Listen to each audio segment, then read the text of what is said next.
Hello. We're here. Rain or shine. We do these shows. It's Pax What She Said. It's our recap episode. It is not a victory Monday. It is a depression Monday. It is the Packers lost to a bottom of the barrel team Monday, but we're still here to talk about it. Come commiserate with us. Maggie, how you doing? I mean, it got to the point yesterday where I was like wanting to go into labor. And I don't think that that was something that I had on my bingo card for the 2022 Packer season. So that's where we're at. Cool. Well, Packers dropped a doozy of a game on us. Lost 23-21 away at FedEx Field against the Washington Commanders, led by none other than Taylor Heineke. And it was atrocious. Even when they were winning, it was ugly, ugly, ugly football. Packers offense only put up 14 of those points because 7 of them came off of a Devondre Campbell pick 6. That was like the happiest I've been in weeks. Yeah. And then it slowly deteriorated after that. Just this offense is broken. This offense the wheels are off. They're not even falling off. They're already off. So we can start with the quarterback, go to the offensive line, talk about the playmakers. Like, I don't even know where to go from here for this offense. I think that every week everyone is just so sick of the excuses. Like, we know I put on Twitter like the first 2 drives by the offense I thought were really good. I know they didn't score on their opening drive, but then they had the Aaron Jones touchdown on their second possession, and I was like, okay, we're seeing some quick passing game. We're getting Aaron Jones involved. Like, it's like the up tempo. Like, we're in rhythm. Like, Rodgers isn't taking deep shots. Like, playing in the confines of the offense. The offensive line looked pretty good. Yeah. So I'm like, all right, I feel pretty good about like how this is progressing. To finish the day with 38 rushing yards. Yeah. I don't even know what to say anymore about it. I know. And the counter to that argument is like, well, they weren't getting much on the Washington Commanders front. Okay, get 2 yards, get something. You cannot play offense if you are that unbalanced. You will not win. It will not work if Aaron Jones and AJ Dillon are getting like 12 carries for 4 quarters. I don't care if they're only averaging 2 yards a carry. And more often than not, Aaron Jones and AJ Dillon too, historically, although his season's been also a big question mark. But I know for a fact that Aaron Jones, when given opportunities, will make positive yardage out of seemingly nothing. But you won't know, and they won't move the ball unless you give him the ball, and they're not. Yeah, I don't understand why that's the case. To have 8 attempts for Jones and 4 for Dillon, it's mind-boggling. And I know, you can argue that he was the most involved in the passing game. He had the most targets. That doesn't really make me feel better right now, considering, the state of the offense. And I know we'll get there, but friend of the show, Cassidy Hill, reported that Alan Lazard was in the locker room today with his arm in a sling after already being, without Randall Cobb. And, Sammy Watkins, they're got him on a snap count because of the hamstring. Christian Watson hasn't played in 2 weeks. Like, I know that we talked about the weapons not being an issue for the offense, and I didn't really believe that they were, but when you lose all of the weapons that you theoretically had, I don't know where the offense goes from here, honestly. I don't know, like, they keep saying, like, we'll clean it up, there's plenty to fix, and you look at the tape each week, and it's like, well, no, the same mistakes keep happening. Same mistakes. They're playing the same exact game over and over again. My issue right now is I just don't know what you build off of, right? Because you have to start somewhere. And I started thinking about this last night when I recorded Pack a Day with Alex Strofe, and I've been thinking about it more since then. And you just have no foundation right now. There's no baseline. There's no floor. Like, theoretically, it should be Aaron Jones and the run game. Unfortunately, it hasn't been. I don't know why. So I'm not going to keep going ahead and screaming into the ether for it to be that. It usually is Aaron Rodgers, but Aaron Rodgers is not playing well. So you can't even rely on like that little bit of Aaron Rodgers magic because he's just making inaccurate throws. And you have now lost all of your security blankets, unless you want to include Robert Tonyan in there. David Bakhtiari didn't play because his knee is still like it's all bad. It's just a whole mess of a train wreck. So honestly, I think the Packers just really need to like dig deep once again and ask themselves, who do we want to be right now?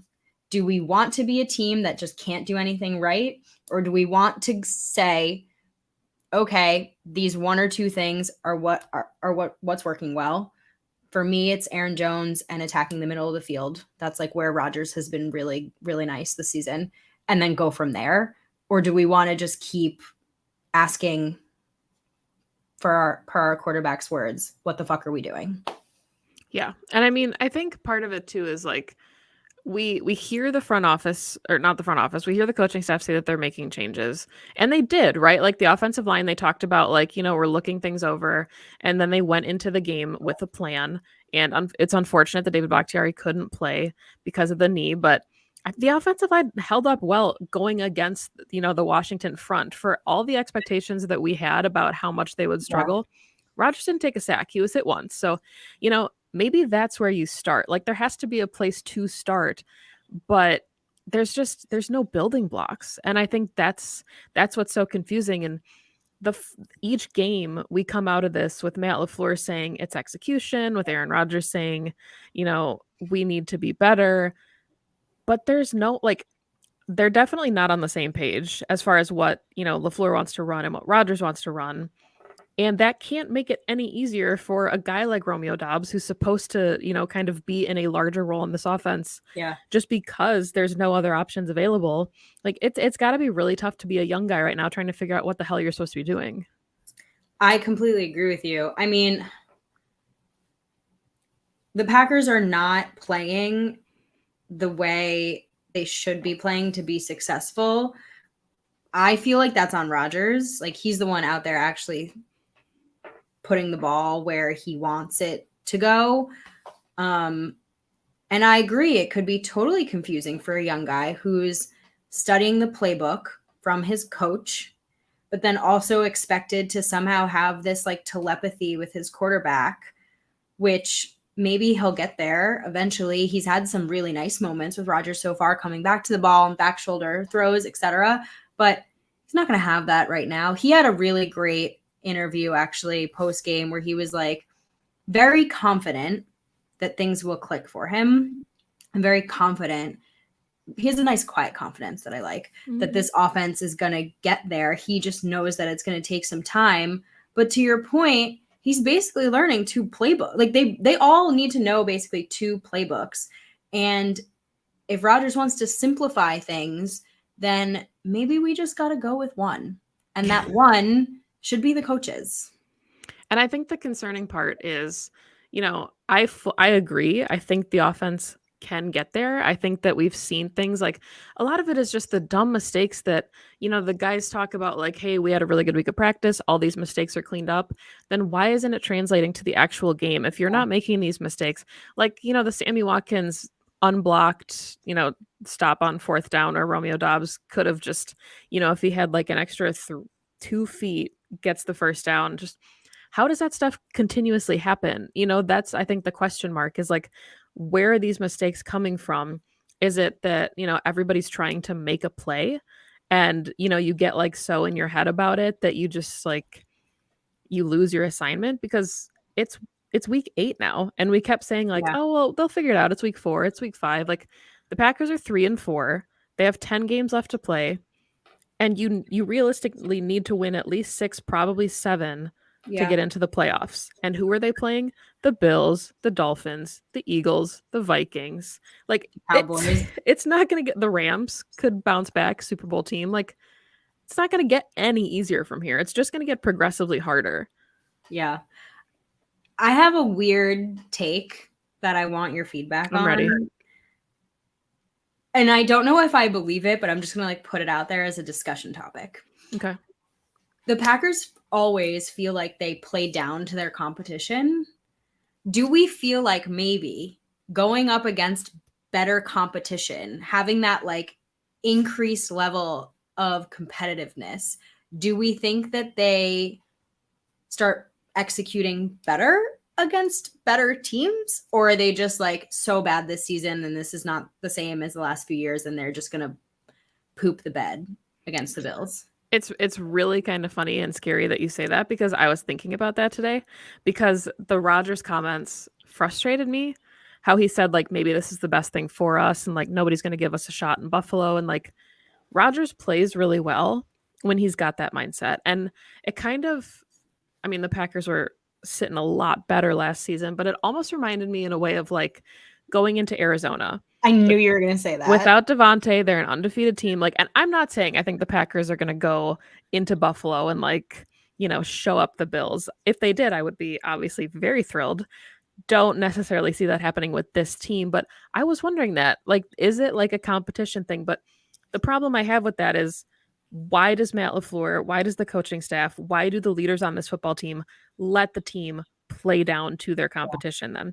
Like, oh, 100%. I'm not saying it's a good way to right. be.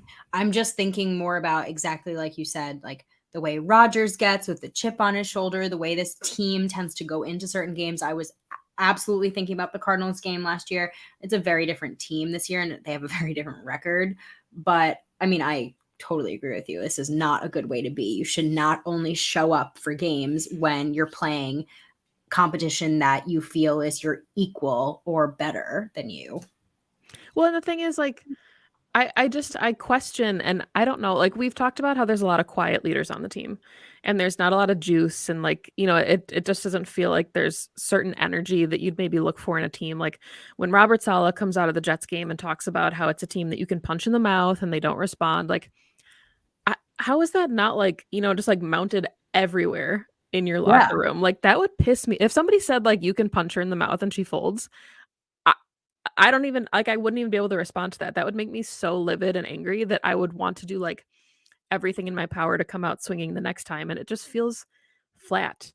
Like there's just even when the Packers are up, 14-3, it just feels flat. And I don't, I'd like, did you feel comfortable the entire game? Because even up 14-3, I'm like, all right, like don't see much more happening from the offense. Like You would have thought that, like, yeah, you would have thought that the Devondre Campbell pick six would have been this like huge momentum swinger where now this team is like, we got this. We have a 2-score lead.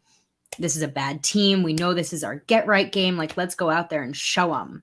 And then next thing you know, Amari Rodgers is fumbling a punt and the Commanders are right back in it. And, and there are other things, right? Like Rasul Douglas should have had a scoop and score. I thought that was a really, really, really awful legal contact call. Yeah. But like, you cannot be relying on your defense to score enough points for you to win. That's not their job. Offense has to go out there and execute. And again, like questionable decisions on third downs. Like they did not convert a single third down in this game. You are not going to win football games if you can't convert on third down, right? You need 2 yards. You don't hand the ball off to either of your running backs. Just so many things are still continuously happening that we've been saying the last few weeks aren't working. So for me to look ahead at this schedule and think, oh, well, the Packers are going to be able to show up against a better team. They haven't shown me that they can even like correct mistakes that they've been making for 4 weeks now. And I think the frustrating part too is, and it's not like we've never, gone on this podcast and called for anyone's job. Like that's not the brand of, comment like analysis that we do here. But I don't understand, like Matt LaFleur today was talking about Amari Rodgers and like they're looking at all of their options because you got to hang on to the football. And it's like, why are the coaches continuing to put guys in situations for multiple weeks before there's any type of adjustment or trial? Like we finally saw what I thought was a pretty decent showing from the offensive line. They finally, maybe fixed one of the issues there. And it took up until week 7. Yeah. Why is there such a disconnect? Jair played fantastic press man last week against Garrett Wilson. Obviously, McLaurin is one of the best in the business. He's going to get his. We can talk about the defense in a little bit, but he even said, like, it doesn't shake my confidence because I know if we play the same game tomorrow, I'll get mine. So, Yeah. I just like it's like a lethargy almost. Like they just can't It's almost like as a player-led team, the players get like too much of a benefit of the doubt. Like I almost wish that this coaching staff would be a little bit more ruthless with their expectations, because if you get bent, like a Bill Belichick style, like you fumble the ball, you don't get touches. I don't care what you look like in practice. I don't care what you've done before, respectfully, but like go sit in your timeout and think about what you did. Yeah. Like next man up mentality. And we've seen a little bit of that mentality the last couple of seasons, right? Where guys get hurt, somebody comes up and ends up playing really nicely. And we're not even like you said, the offensive line put Zach Tom in for the first time, played great for what he was asked to do. We could have had that problem fixed, 3 weeks ago. I'm not advocating for this coaching staff to like treat players poorly, and I appreciate this player-led mentality, but at some point I think Matt LaFleur and Joe Barry need to say, you are not executing to our standards, therefore you do not get the opportunity to execute. And like I think that's Amari Rodgers is the perfect example of that. Yeah. And I mean, I think it's like what we talked about at the top of the show. I appreciate what they're doing, like you said, and how they lead the football team in moments, but you're going into week 8. Like you are legitimately out of time now to start trying to correct some of this stuff. And that's not to say, like, I know we at the preview show said like 3-4 isn't necessarily a death sentence. 4-4 isn't. 3-5 doesn't have to end your season, but it sure as hell puts a lot more pressure on getting these mistakes corrected. And we talked about like, what do you have to do to feel comfortable and confident with this team moving forward? And we talked about how this game was a must-win game. And we said, like, if they put up a fight, that resiliency, the adversity, the response to, being down, like maybe we'll feel a little bit better. And I just haven't found anything yet that gives me any type of confidence that this team can respond when the chips are down. Yeah, I agree with you. I don't feel that way at all. And, it was obviously they were down 2. The Packers offense get the ball back. And I was sitting there and I was thinking about how in any other season in my memory, basically, especially with Aaron Rodgers, it always felt like the Packers could come back. Mm-hmm. It always felt like a fourth quarter comeback was in the cards. And it was the first time as a fan that I was like, they're going to lose this game. There's no way the offense can go down the field. We saw it last season with the 49ers game, right? Where they had like 35 seconds to get the ball down the field and go get a field goal. Granted, I'm pretty sure that entire, like, what was it? Like 50 something yards, all those chunks went to Devontae Adams. However, it's really more my point about Aaron Rodgers. And you just don't feel that. And I don't know if it's skill. I don't know if it's heart. I don't know what it is. I mean, they don't even let him throw a Hail Mary anymore. They have to do some weirdo lateral play. Matt LaFleur had an explanation for it. All right, whatever. You thought they were going to blitz. Okay. Do you not trust his arm anymore? I have so many more questions than I have answers at this point. And you're right. We are out of time here. You are sub 500. You're likely going to be 3-5 after next week and very much out of the playoff picture. Even in an NFC that is wide open, there are like 2 good teams. And I still don't know if the Packers are going to make the playoffs.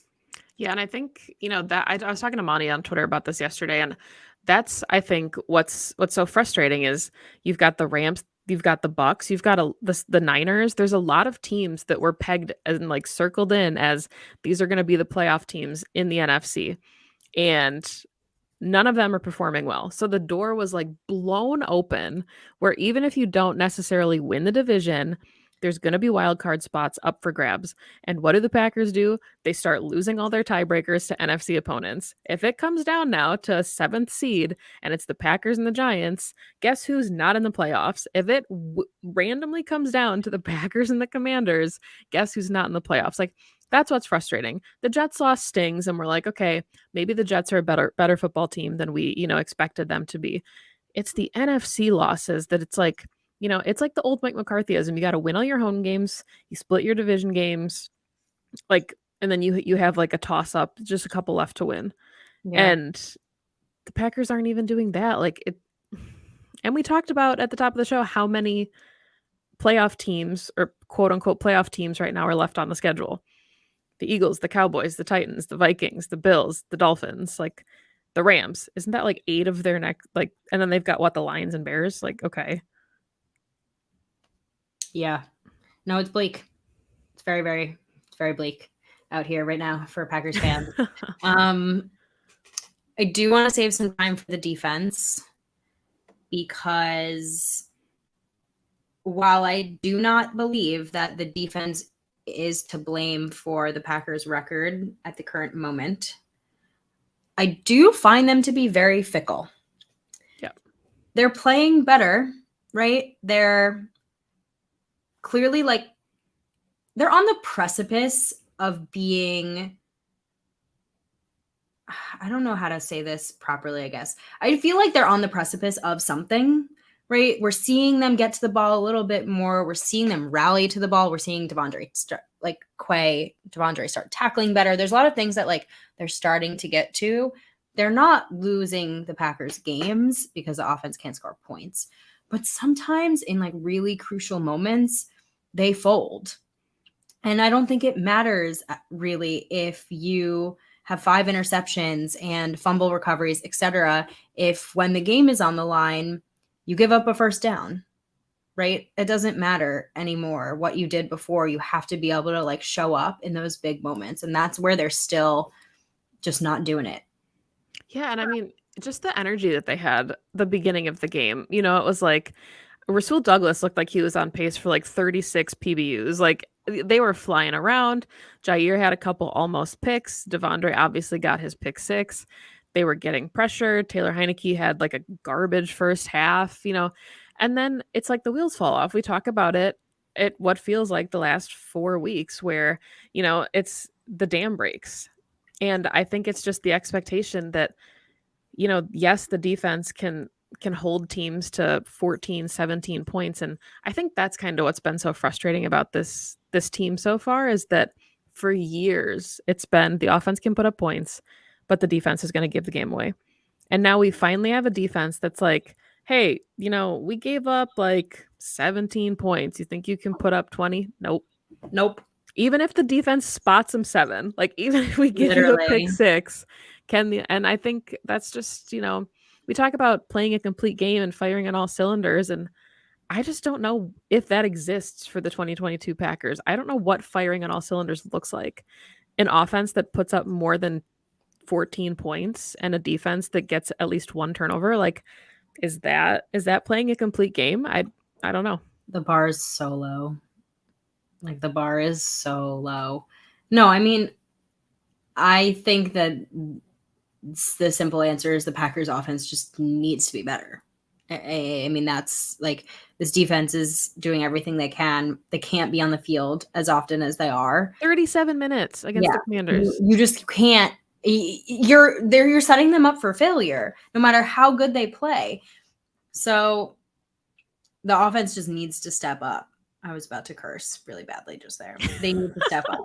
I'm saying that in the nicest way possible. Like they needed to step up yesterday. They needed to clean up everything we're talking about yesterday. Like Matt LaFleur, give Aaron Jones the ball like 45 times next week. Just see what happens. Go overboard on it. I just want to know because whatever you're doing right now, like do the opposite of it because it's not working. I'm getting really mad now. I don't want this to be like the sound bite that's clipped, but I genuinely want your thoughts on this. And I'm not saying bench Aaron Rodgers. The Packers would never do that. Mm-hmm. But do you think this offense looks different under Jordan Love? Like, do you think the way that he would run the offense, because it would be the Matt LaFleur offense, like, do you think there's any difference in the success of the offense if it's purely, I mean, Jordan Love is more mobile. And again, I'm not saying bench Aaron Rodgers. I want to put that out there. Aaron Rodgers is the quarterback. He's coming off back-to-back MVP seasons. Yeah. But do you think the offense looks different if you have a different type of quarterback running it? So hypothetically, if Rodgers was not in the picture and it's Jordan Love at quarterback. Yes. I'm just curious. I think it's hard to say because this offense isn't running well. So like to say that they'd be more limited in my mind, I'm like, oh my God, how much more limited could they be? But I think you get less checks at the line.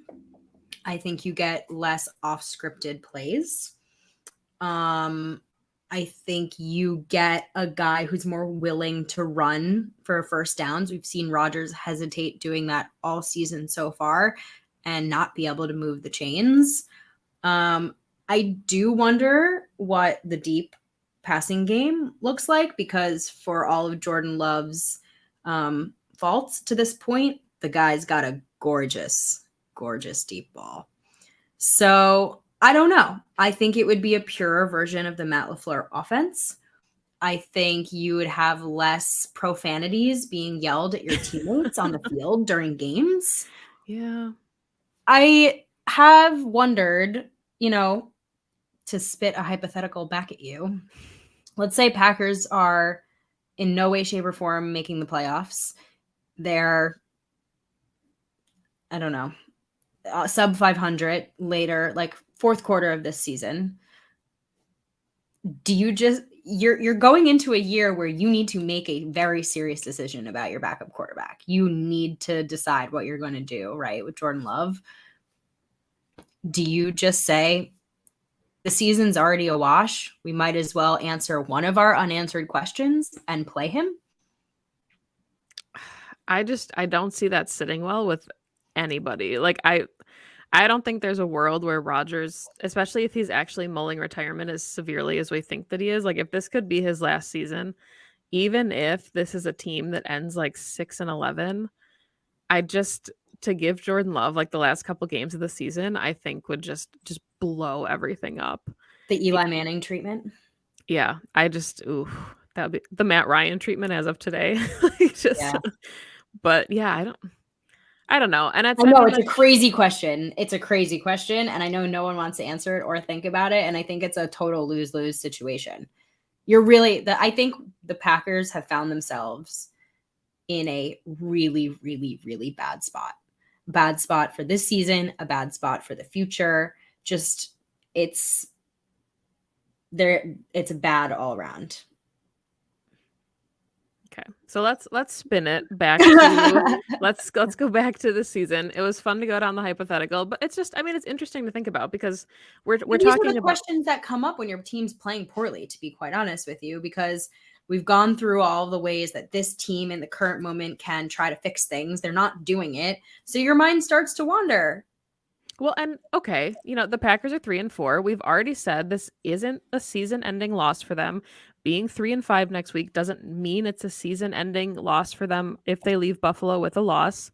But it does make you start to think about things like what the 2023 season looks like. Because if Aaron Rodgers doesn't get to the playoffs and he decides to retire, this is still your offense. Like, yes, you can maybe get a couple players in the draft. We talk about the defense on paper, but this is what the offense is, So it's interesting to think about what the offense could look like long term, even, beyond this season, because, maybe they figure it out next year. I don't know. We'll see. Maybe they correct it by then. Your extra cap strapped because you just paid the guy $50 million a year. All right. We're going into the toughest game on the schedule. Yep. Bills are also coming off their bye. Yep. So that's fun for them. It's in Buffalo and it's primetime. And they just won a huge momentum building game, a tiebreaker in the AFC. Yep. So we're going to have our preview show of the Bills, so we don't need to get into it too much at the end of the show. But I will say, just talking about the way that this Packers team has been playing, and kind of the lack of heart that they keep coming out in against bad teams. I think really all I need to see is some fight going forward. They'll be 3-5 after next week. I understand that. But if they fight for it and still lose, even if they lose and they fight for it, that is really at this point what I want to see. Yeah, I think it's just the lip service that needs to stop. You know, every week Matt LaFleur says it's unacceptable. We need to get Aaron Jones more touches. We need to run the ball more. And then nothing happens. So until those words actually become actions, it doesn't matter, right? Like Aaron Rodgers can be upset at the sidelines. He can come out and say, I think this is good for us. Okay, then prove that it was a good thing. You know, like you can't just say like, maybe this will be good for us and then lay an egg. Like it's just, that's not how it works. This team has to galvanize at some point, and this is maybe the game to do it. And if you can't, then I think that answers the questions that this team has been trying to find the answers to. If you can't galvanize 8 weeks into the season, I just don't think you're going to. Yeah, I agree. Oh, this is so bleak. Okay, Perri, why don't you end on a positive? I don't have a ton of positives, honestly, about this team right now. I really like some of the young guys. I think that for the future of their careers, this is probably a real character building season for them. I like their potential. I still love our defense. I am oscillating on how I feel about the way they're being coached, but so far, at least that side of the ball is making adjustments. So it's the least they can do. And I hope Rashawn Gary is okay. Yeah, I just have to put this on the screen. The fact that Debbie Downer is even trying to, like, when your name is Debbie Downer and you're still trying to come up with like a positive, I think that just tells the state of this 2022 Packers team. But no, I think my takeaway from this and what I've been trying to think about is that we are only 7 weeks into the season. And I know, we said that with, flip it and like, oh man, we're already 7 weeks into the season, but the NFC is wide open right now. Take the Vikings and the Eagles and the Giants maybe and call them the upper echelon of like, which is gross. Like I hate putting the Vikings up there, obviously, but there's spots open.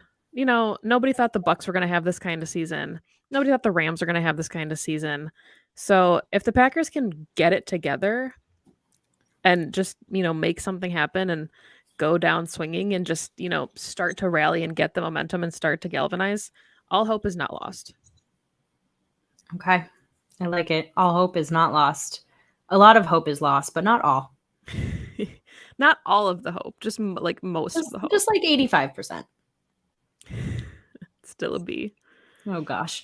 All right, everyone. Thank you for joining us. I hope our commiseration does something positive for you. Packers are 3-4 and they're going into Buffalo. We will talk about it on our show later this week. Please tune in. You can follow us at PWSS Podcast on Twitter, Pax What She Said on Instagram and Twitch and YouTube, which is probably how you are listening to this. You can follow Maggie at Maggie J. Loney on Twitter. You can follow me at Perri_Goldstein. Feel free to reach out with all of your feelings. Your feelings are valid. And go Pack Go. Go Pack Go.